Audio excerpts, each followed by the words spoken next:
नमस्कार. आज आपण बनवणार आहोत पिता पिता खाता येणारे मोहब्बत का शरबत असं याला म्हणतात.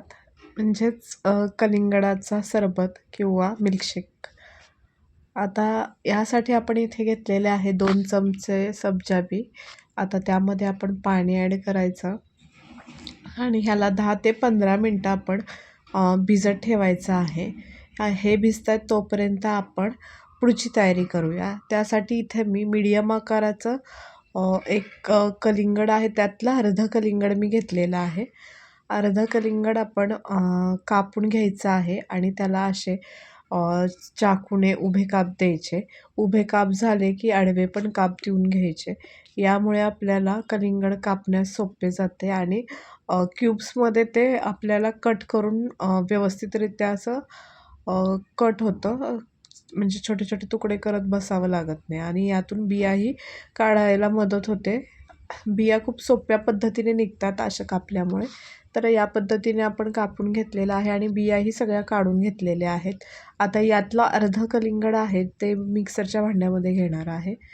हे अर्धं कलिंगड मिक्सरच्या भांड्यामध्ये घ्यायचं आणि यामध्ये 4 चमचे साखर ॲड केलेली आहे आणि मिक्सरला बारीक करायचं. आता इथे मी एक भांडं घेतलेलं आहे, त्यावरती चाळण ठेवलेली आहे आणि त्यामध्ये बारीक केलेलं जे होतं कलिंगड ते आपण यामध्ये ओतून घेतलेलं आहे.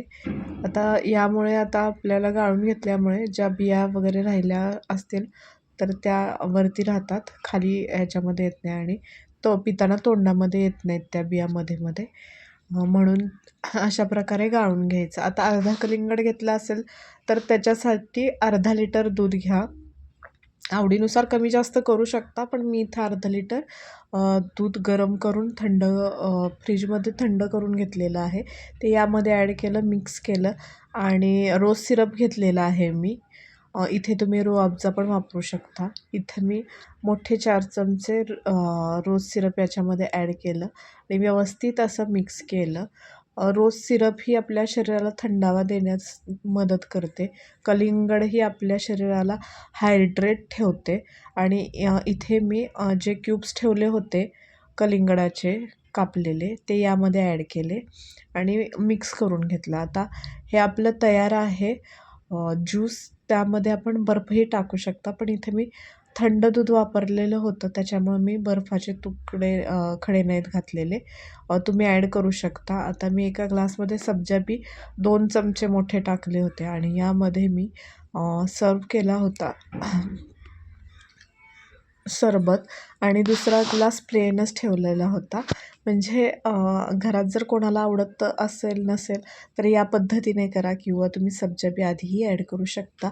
अशा रीतीने आपला खूप सुंदर असा आणि चवीला एकदम मस्त पिता पिता खाता येणारा सरबत तयार आहे. ट्रेंडिंग रेसिपी आहे आणि शिवाय पौष्टिकही आहे.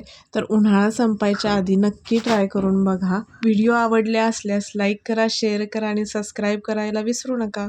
धन्यवाद.